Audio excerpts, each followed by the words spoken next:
早晨，先揾一個舒服嘅姿勢坐低，或者瞓喺度，又或者你假如已經喺床上邊，可以輕輕咁樣閉上眼睛，讓身體安定喺呢個當下。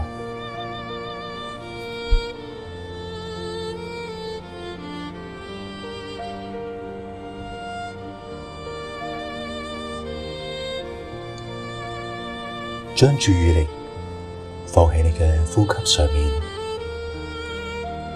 唔需要改變呼吸，只係觀察。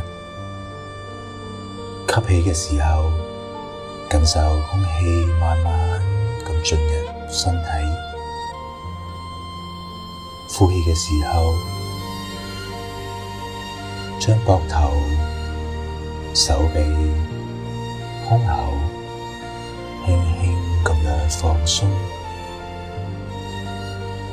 跟住自己嘅呼吸節奏就可以啦。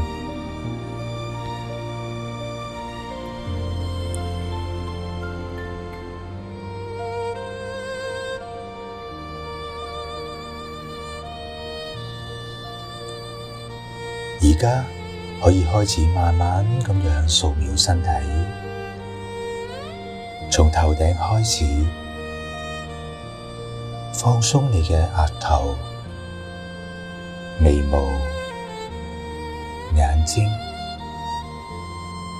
放鬆下巴、頸部、膊頭。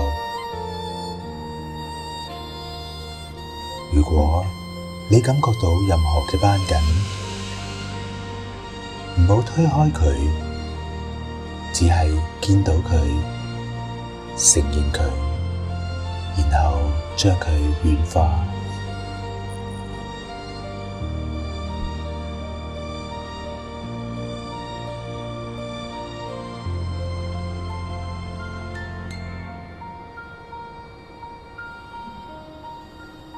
將注意力放喺胸口嘅位置，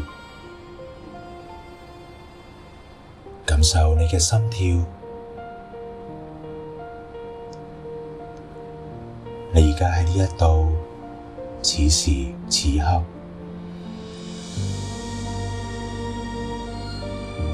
今日嘅一切都喺呢一刻嘅平靜開始。